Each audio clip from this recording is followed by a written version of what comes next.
Welcome back, ladies and gentlemen, with our second topic today. In one of the most important phenomena the world witnesses today, the solar illumination and the sun illumination phenomenon on the Holy of the Holies shrine at El Karnak temple, which occurs on the 21st and the 22nd of December of every year, and it marks the start of the winter seasons as the ancient Egyptians have calculated. Well, to shed more light on this phenomena, we are joined over the phone with our guest, Mr. Said Taha, tourism expert. Good morning, sir. Good morning. Well, Mr. Sayed, how did the ancient Egyptians reached to this accurate calculation of the illumination of the sun to the Karnak temple, and that marks the start of the winter season? Actually, this is not related with only Karnak. It is related with different places as well. And we have an evidence from the early beginning of the ancient culture. It is known as Nabta Playa. Nabta Playa dated back to the hunt-gathering time, about 9,000 years ago. And it was found in a place nearby Abu Simbel, about 90 kilometers to the western side of Abu Simbel in the desert. Actually, they found some stones arranged, remarking or showing the beginning of the different seasons. It's kind of what we call it the sun clock, or marking time, especially they mark it the flood season. Nowadays, these pieces of stones, you can find it at the Garden of the Nubian Museum in Aswan. We have this phenomena as well in Abu Simbel, and we have it here in Karnak. Karnak, you can compare it with Vatican, actually, because that place was considered to be the center of the ancient Egyptian cult since the beginning of the Middle Kingdom, about 100 BCE. We knew that the local deity or god Emin-Ra, or Amun-Ra as we call him, was known and spread over all Egypt, not only in Luxor or ancient Thebes.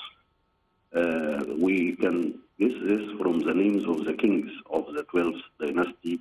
Like most kings, their name include the name of that deity, and later on during the New Kingdom became as very, very known all over Egypt. And later on, during the Greek-Roman time, Amun had traveled to Rome and Greece and being worshipped there when it was identified with the god Zeus, the Greek god.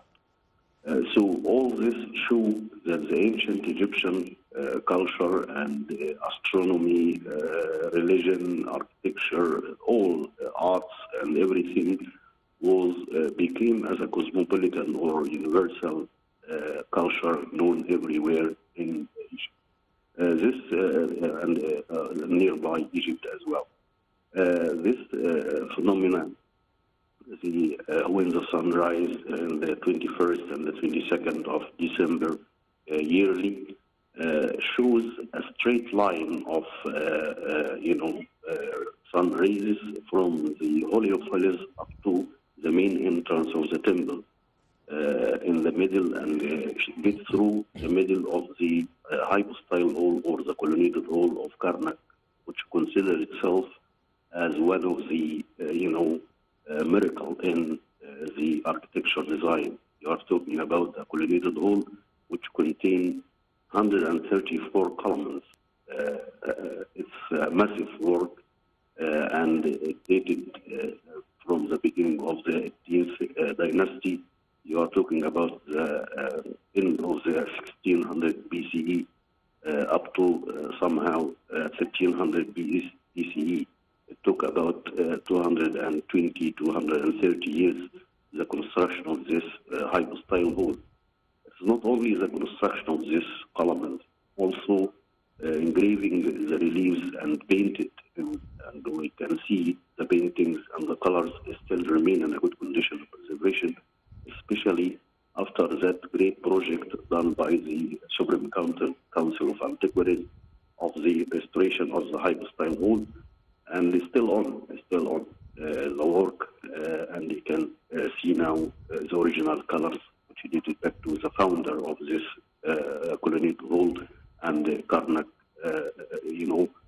center, we can call it like this, because it's a massive work of different eras and different dynasties and different kings participate in the construction of this massive center. As I told you before, you can compare it with Vatican. Every king came to the power, he added something there in this culture or this cult center. Yes, Mr. Taha, today the celebration of this phenomena started early in the morning. A large number of tourists was attending this phenomena from the start of the day, from the sun rise, and they witnessed the show of the light and sound. If you could elaborate on this and the importance of this in attracting tourism to Karnak and to Egypt in general. As this phenomena had been realized or discovered recently, about 15 years ago, not like that one in Abu Simbel was discovered a long time, more than 60, 70 years ago, but this one was discovered recently, so it became so famous as well. And we still need to propagate and to do some kind of advertising about this phenomenon because it's still not known as the one in Abu Simbel. The local tourists there and the tourists that they have their programs on this day, and some of few, not that many tourists come to see it in this 2 days, the 21st and the 22nd of December yearly. So we need to put this on the touristic map and to do some extras and some efforts to make it so famous as the one in Abu Simbel, because it's another kind of phenomena different from the one in Abu Simbel. Because the one in Abu Simbel, it happens twice a year. This one, it happens only one time a year, once a year, but in 2 days, not only in 1 day. And this gives you an idea that this show you the clip year, because that's why it happens twice in 2 days, not only in 1 day. It's regarding the beginning of the winter season.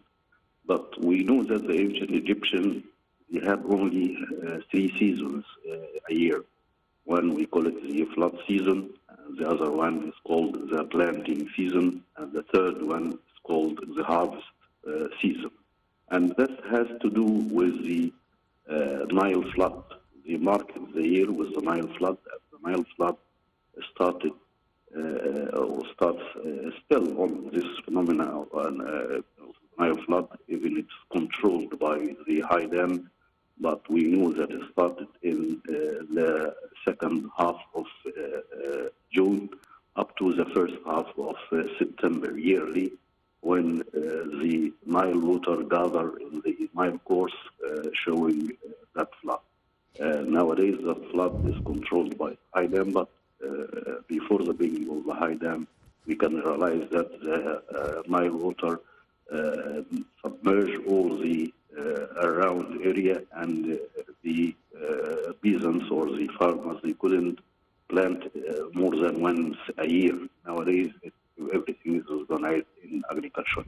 So this phenomenon, it's very, very important and show the advanced technology, I may say so, technology prepared by the ancient Egyptian, and we knew those people were very, very advanced in all the matter life, not only in architecture and art, digging tombs and build pyramids. Look behind this work. Behind this work, you need a kind of organization, a kind of information, a kind of wisdom, a kind of technology. And we still miss to know about this technology and this information known by the ancient Egyptian.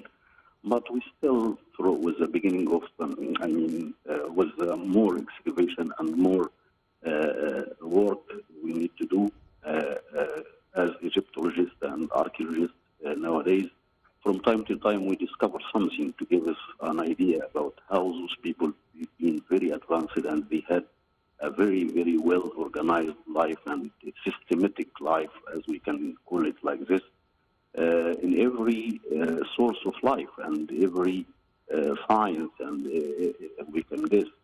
So look at those pyramids, look at how they cut the stones in the quarries, and look how they built those big obelisks and the tall obelisks there in Karnak.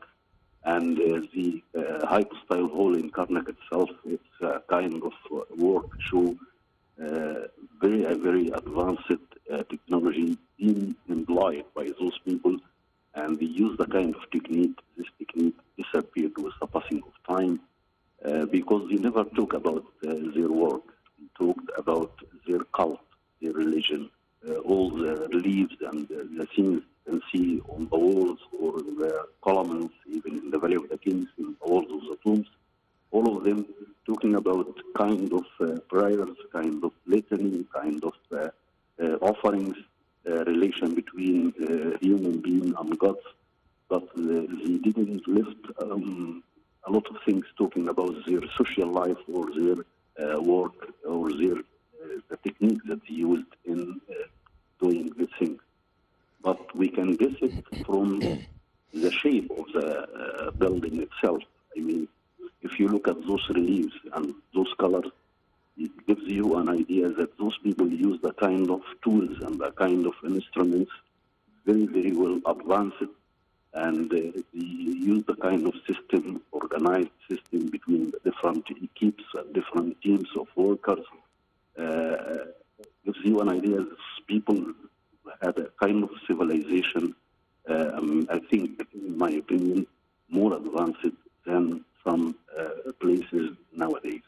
Yes, Mr. Taha, to what extent does the phenomenon confirm the uniqueness or how the ancient Egyptians are unique in knowing the secrets of astronomy and science? How did the ancient Egyptians act accurately, in a very accurate way, determine the true year as they divided the night and they observed the planets in the sky and divided the year into days, months, and seasons? Yeah. We know from the beginning the ancient Egyptians had realized the appearance of some constellations and stars on the sky, and they related with the flood season. Excuse me.